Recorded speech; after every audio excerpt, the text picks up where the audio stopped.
తాకట్లో ఉన్న మీ బంగారాన్ని విడిపించి ఆ రోజు ఆన్లైన్ రేటుకి కొంటాం. Sharma gold company. నమస్తే అండి. షష్టగ్రహ కూటమి వల్ల ఇండివిజువల్ రాశుల వారికి ఎలాంటి ఎఫెక్ట్ పడబోతోంది, వాళ్ళు ఎలాంటి పరిహారాలు పాటిస్తే ఈ సంవత్సరం అంతా, ఈ కొత్త సంవత్సరం ముఖ్యంగా సునాయాసంగా వాళ్ళకున్న సమస్యల్ని పరిష్కరించుకోవచ్చు, మనకు తెలియజేయడానికి ప్రముఖ ఆస్ట్రాలజర్ బ్రహ్మశ్రీ నందిబట్ల శ్రీహరి శర్మ గురువు గారు ఉన్నారు. నమస్తే గురుగారు. వాగర్థావివ సంపృక్తౌ వాగర్థ ప్రతిపత్తయే జగతః పితరౌ వందే పార్వతీ పరమేశ్వరౌ. ఆదిత్యాయ చ సోమాయ మంగళాయ బుధాయ చ గురు శుక్ర శనిభ్యశ్చ రాహవే కేతవే నమః. శృంగేరి జగద్గురు పీఠాధిపతులకి, కంచి పీఠాధిపతులకి నమస్కారములు తెలియజేసుకుంటూ కార్యక్రమాన్ని ప్రారంభిద్దాం. గురుగారు, గత వీడియోలో మనం ఆన్ ది హోల్ అసలు రాష్ట్రానికి, దేశానికి, ప్రపంచానికి షష్టగ్రహ కూటమి వల్ల ఎలాంటి ఎఫెక్ట్ పడబోతుందో చాలా అద్భుతంగా తెలియజేసాం. అయితే ఇప్పుడు ఇండివిజువల్ రాశుల వారికి ఎలాంటి ఎఫెక్ట్ పడబోతోంది, మనం ఎలాంటి రెమెడీస్ పాటించాలో కూడా సూచిస్తే కొంచెం అలర్ట్ మెసేజ్ లా ఉంటుంది కదా గురుగారు. మనకు ఆల్రెడీ 29వ తారీఖు రోజు వరకు 5 గ్రహాల కూటమి ఏర్పడుతుంది. 29వ తారీఖు రాత్రి శని భగవాన్ల వారు కూడా ప్రవేశం చేసి షష్టగ్రహ కూటమిని ఏర్పరుస్తున్నారు. ఈ షష్టగ్రహ కూటమి శని జాయిన్ అవ్వడంతో ఏర్పడుతుంది. 29వ తారీఖు రాత్రి 30, 31 వరకు కూడా దీని ప్రభావం ఉంటుంది. షష్టగ్రహ కూటమిలోనే ఉంటుంది. మనకు 30వ తారీఖు రోజునే ఉగాది కూడా ప్రారంభమవుతుంది. విశ్వావసునామ సంవత్సర ఉగాది. కాబట్టి 29వ తారీఖు రోజునే యాక్సిడెంటల్గా గ్రహణం కూడా, సూర్యగ్రహణం కూడా ఏర్పడుతుంది. రాహుగ్రస్త సూర్యగ్రహణం. అంటే ఈ మీన రాశిలో 5 గ్రహాలు 29వ తారీఖు రోజున శని భగవానుల వారితో కలిపి 6 గ్రహాలు ఏర్పడడం.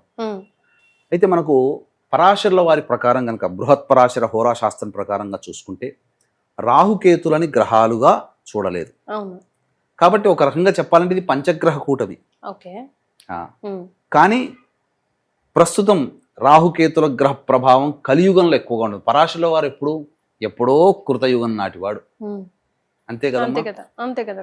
కాబట్టి అంతటి వాడు కృతత్రేత ద్వాపరయుగం నాటి సంబంధించినటువంటి, ద్వాపరయుగంలో వస్తుంది ఆయన సంబంధించినటువంటి చర్చ, పరాశరుల వారు అనేటువంటిది, వశిష్ఠుని కుమారులు, ఈ విధంగా.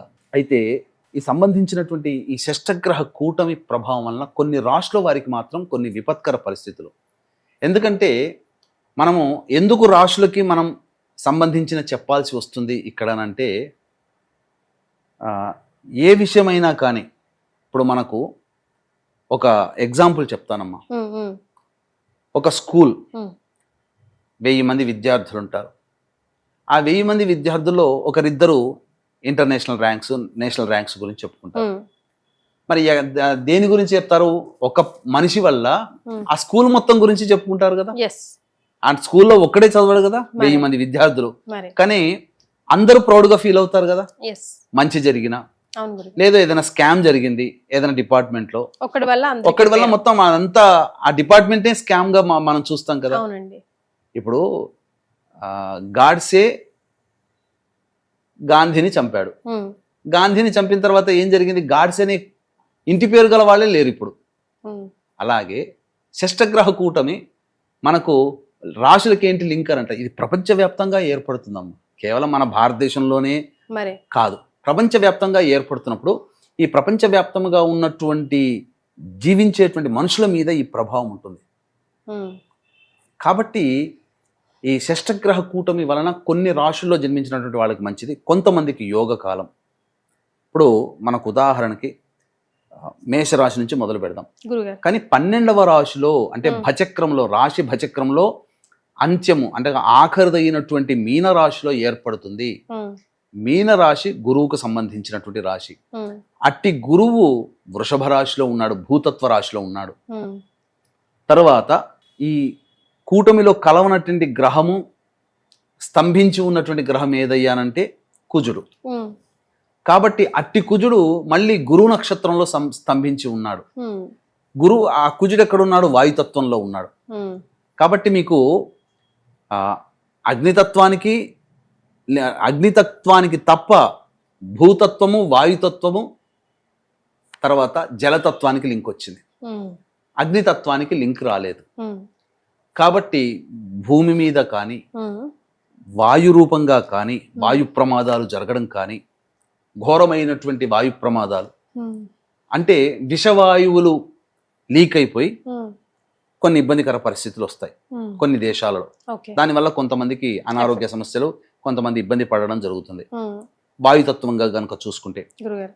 మళ్ళీ ఇప్పుడు ఏం చెప్పబోతుంది, 2019లో కరోనా వచ్చింది, ఉమ్, ఇప్పుడు హెచ్ఎంపివి వైరస్ అని చెప్పి స్టార్ట్ అవుతుంది. అవునండి. ఆ విధంగా దానికి సంబంధించినటువంటి మళ్ళీ కొన్ని ఇబ్బందికర మ్యూటేషన్ జరిగేటువంటి అవకాశాలు ఉంటాయి. ఓకే. ఇది వాయుతత్వంగా మనం గమనించాల్సినటువంటిది. ఉమ్, జలతత్వంగా తీసుకుంటే ఆల్రెడీ దీని ఇంపాక్ట్ జలచరాలు అన్ని పడుతున్నాయి, బయటికి రావడం అన్ని బయటికి రావడం ఇవన్నీ జరుగుతున్నాయి. దీనివల్ల ఏమవుతుంది, ఎక్కడో వేడి పెరుగుతుంది.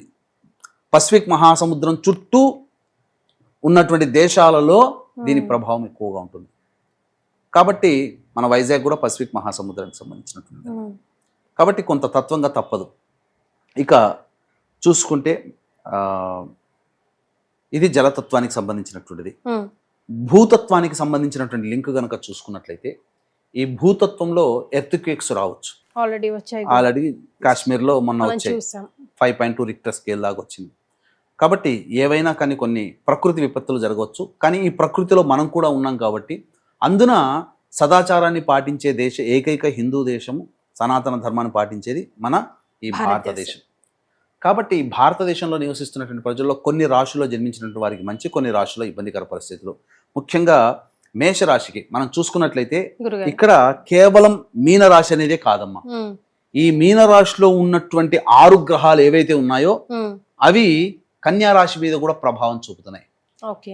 కన్యా రాశి మీద కూడా ప్రభావం చూపినప్పుడు ఏమవుతుంది తెలుసా, ఏమవుతుంది గురుగారు? షష్టగ్రహ కూటమి కన్యా రాశికి వచ్చేసరికి అక్కడ కేతు ఉన్నాడు, 7 గ్రహాల ఇంపాక్ట్ కనబడుతుంది. వామ్మో. దీనికి సంబంధించినటువంటి ఏ గ్రహాల ఇంపాక్ట్ అనేటువంటిది ముఖ్యంగా చూద్దాం. ఉమ్, ఉమ్, మేషరాశికి మనం బేస్ చేసుకుంటే శత్రుత్వ భావనలు పెరుగుతాయి. ఓకే. మేషరాశిలో జన్మించినటువంటి వాళ్ళకి శత్రువులు పెరుగుతారు, ఉమ్, రుణములు చేయాల్సినటువంటి పరిస్థితి వస్తుంది, ధనపరమైనటువంటి కష్టములు ఉంటాయి, ఓకే. అలాగే ఎక్కువగా ఖర్చులు అనేటువంటివి జరుగుతాయి. ఉమ్, ఇది చెప్పవచ్చు. ఓకే. అంతేకాకుండా సామాన్యమైనటువంటి అనారోగ్య సూచనలు ఈ మేషరాశి వారికి ఏర్పడబోతున్నాయి. ఉమ్, ఇక వృషభ రాశి వారికి చూసుకుంటే లాభస్థానంలో ఉమ్, ఈ షష్టగ్రహ కూటమి, పంచమ స్థానంలో కేతుగ్రహ ప్రభావం. ఈ వెరసి చూసినట్లయితే దీని ప్రభావం వలన ఇప్పటి వరకు ఒక మాయలో జీవించినటువంటి ఈ వృషభ రాశిలో జన్మించినటువంటి వాళ్ళకి ఒక మాయ తొలగిపోతుంది. సో అంటే మంచి ఏంటి? జరగబోతుంది. మంచి జరుగుతుంది. ఉమ్, ఏది మనం చేస్తున్న మనం వెళ్ళేటువంటి ప్రయాణం మంచిది కాదు, ఏదో మనం రాంగ్ డైరెక్షన్ లో వెళ్తున్నామని వాళ్ళకి తెలిసిపోతుంది. ఓకే. తద్వారా వాళ్ళు చాలా అలర్ట్ అవుతారు. ఓకే. ఇక రకంగా చెప్పాలి అని అంటే అన్ని విధాలుగా ఈ వృషభ రాశిలో జన్మించినటువంటి వాళ్ళు లాభాన్ని పొందే అవకాశం ఉంటుంది. వావ్. ఇది ప్రధానంగా అంటే వృషభ రాశి వారికి జన్మించినటువంటి వారికి యోగ కాలమే. ఎస్. ఇక పైగా శని కూడా లాభస్థానంలోకి వస్తున్నాడు. అయిపోయింది కదా గురుగారు వీళ్ళకి ఎలాంటి శని? వృషభ రాశి వారికి ఏలినాటి శని ఏం లేదమ్మా.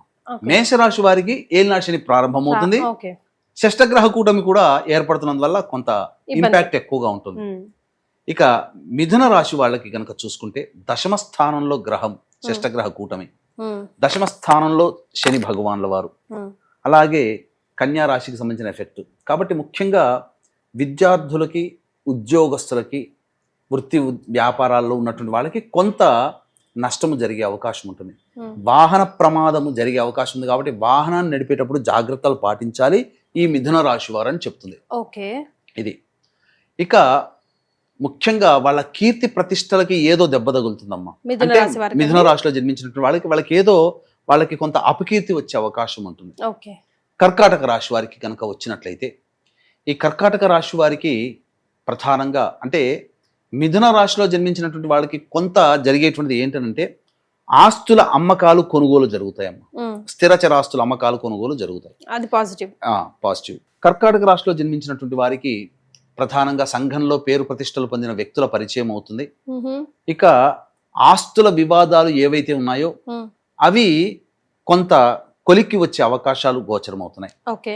కాకపోతే విదేశీయానము, విదేశీకి సంబంధించినటువంటి విద్యల పట్ల కొంత అప్రమత్తత వ్యవహరించాలి. ఓకే. అన్నిటికంటే మించి అదృష్టము సంబంధించినటువంటి దగ్గర దాకా వచ్చి వెనక్కి వెళ్ళిపోవడం, అంటే అవకాశాలు ఏవైనా కానీ దగ్గర దాకా వచ్చి వెనక్కి వెళ్ళిపోతాయి. ఉమ్, ఇక ఎఫెక్టివ్గా ఉండేటువంటి ప్రభావం సింహరాశి వారికి ఉంటుంది. ఉమ్, ఈ సింహరాశిలో జన్మించినటువంటి వారికి ఏంటంటే అష్టమ శని ప్రభావము, అష్టమ రాశిలో ఈ యొక్క గ్రహణం ఏర్పడుతుండడం. ఉమ్, దీని ప్రభావం వలన ముఖ్యంగా ఆరోగ్యం పట్ల శ్రద్ధ వహించాలి ఈ సింహరాశి వాళ్ళు.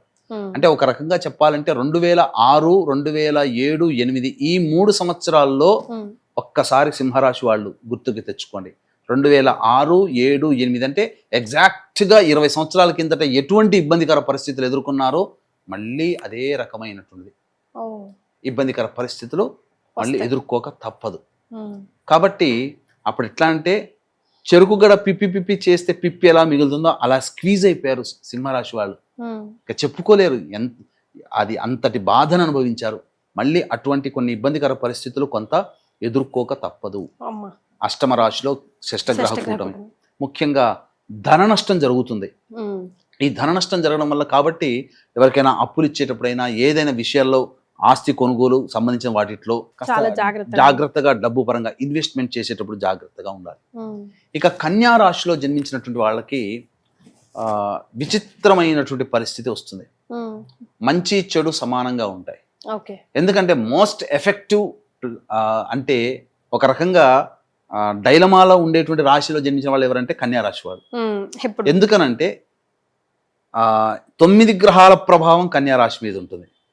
ఓ, అది మనం ఒకసారి మరొక వీడియోలో డయాగ్రామ్ వేసి చూపిస్తాను. ఉమ్, ఖచ్చితంగా దానికి సంబంధించిన బ్యూటీ తెలిసిపోతుంది. కన్యా రాశి మీద ప్రభావం ఉమ్, 9 గ్రహాల ప్రభావం ఏర్పడుతుండడం వల్ల 9 గ్రహాలు మంచి చెడు ఉంటాయి. ఉంటాయి. కాబట్టి శుభ అశుభ మిశ్రమాలు ఉంటాయి. ఉమ్, కాబట్టి వీళ్ళకి కలిగినటువంటి మాయా పొర తొలగాలంటే దేవుడి అనుగ్రహం తప్ప ఇంకెవ్వరూ శరణగతి తప్ప వేరే ఖచ్చితంగా కన్యా రాశి వాళ్ళు దైవతారాధన ఖచ్చితంగా చేసుకోవాల్సిందే.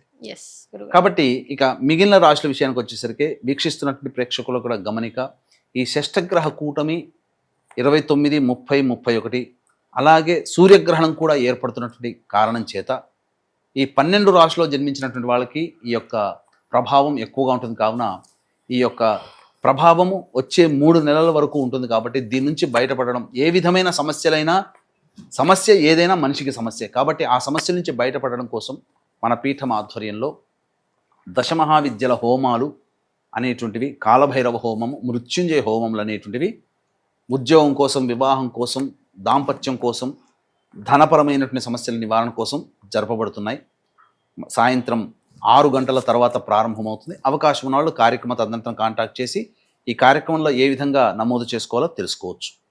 ఇక తులారాశిలో జన్మించినటువంటి వాళ్ళకి అద్భుత యోగాలమ్మ. ఓ, కాకపోతే విదేశీ యానం జరుగుతుంది. మ్హూ. విదేశీ యానానికి వెళ్ళాలనే కోరిక ఉన్న వాళ్ళకి విదేశీ యానం జరుగుతుంది, ఓకే. సో కలిసి వస్తుంది కలిసి time. వస్తుంది.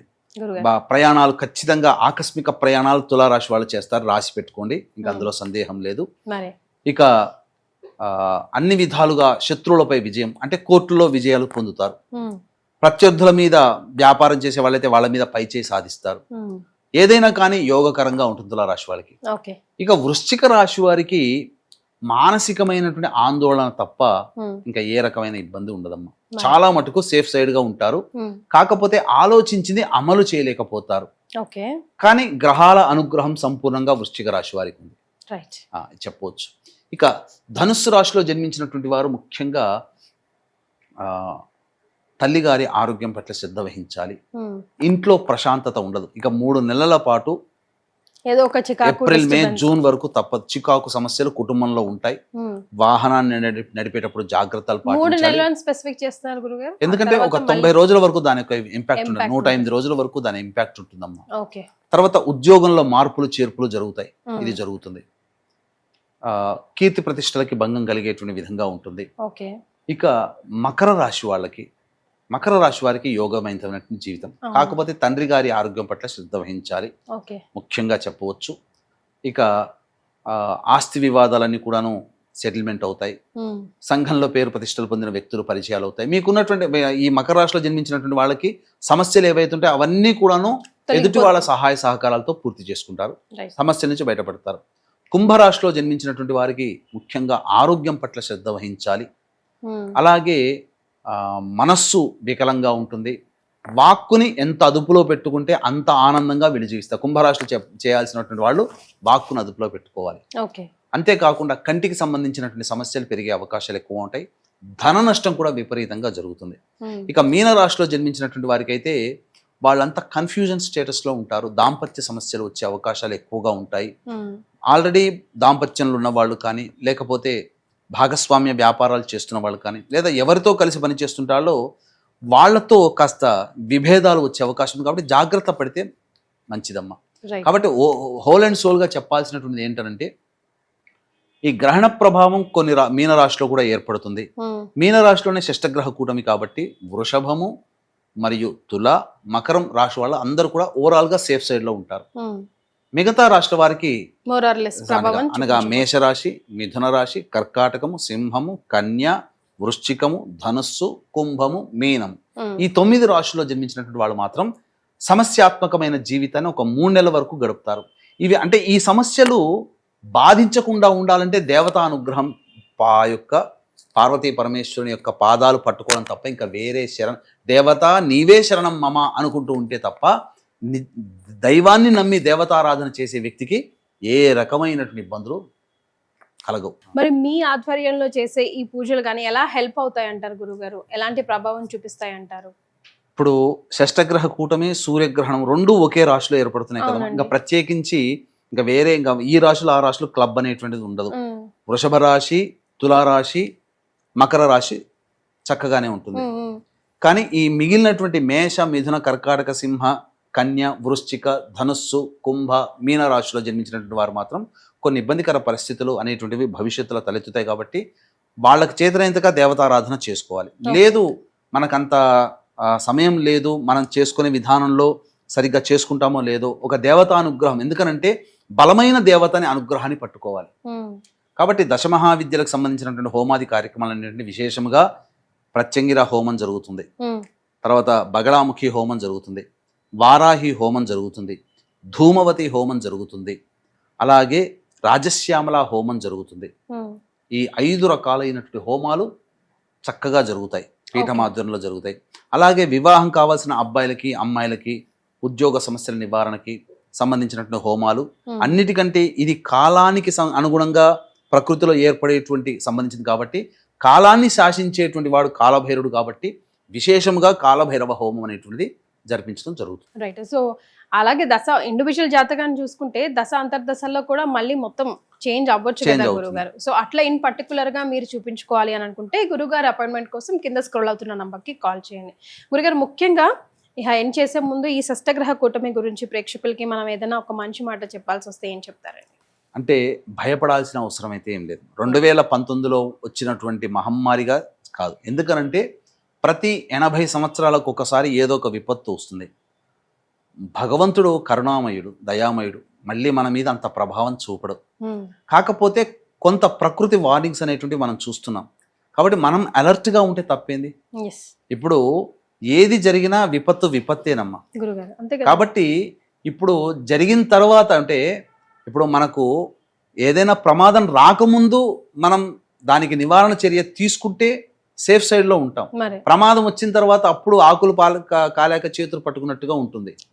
కాబట్టి ముందుగానే దానికి ఇప్పుడు అందుకే కదా సైంటిస్టులు కూడా పలానా సందర్భించి ఎత్తుకెక్కి వస్తున్నాయి, పలానా రోజుల్లో జాగ్రత్తగా ఉండండి అని చెప్పడం. అలాగే వర్షాలు కానీ ఏమన్నా సైంటిస్టులు చూపుతున్నారు, దాని ప్రభావం వల్ల మనం అలర్ట్గా ఉంటున్నాం, సేవ్ అవుతున్నాం. అలాగే ఇది కూడా డాక్టర్లు కూడా అంతే. మనకు అన్ని టెస్టులు చేసిన తర్వాతనే కదా మనకి నీకు పలానా ఇది రాబోతుంది కాబట్టి జాగ్రత్తగా ఉండండి. అలాగే ఇప్పుడు జ్యోతిష్య పండితులుగా మేము చెప్పేది కూడా భవిష్యత్తులో వచ్చేటువంటి ఇబ్బందులు అనేటువంటివి మన దాకా రాకుండా ఉండాలని అవి చెప్పి రావు సమస్యలు. కాబట్టి అవన్నీ మనల్ని బాధించకుండా ఉండాలంటే దేవతారాధన తప్పదు. ముఖ్యంగా ఇటువంటి దేవతల్ని అనగా ఈ ప్రత్యంగిర ఇటువంటి దేవతల ఆరాధన చాలా బలంగా ఉంటుందమ్మా. చాలా సంతోషం గురుగారు, ధన్యవాదాలు. సర్వం శ్రీ ఉమామహేశ్వర పరబ్రహ్మార్పణమస్తు.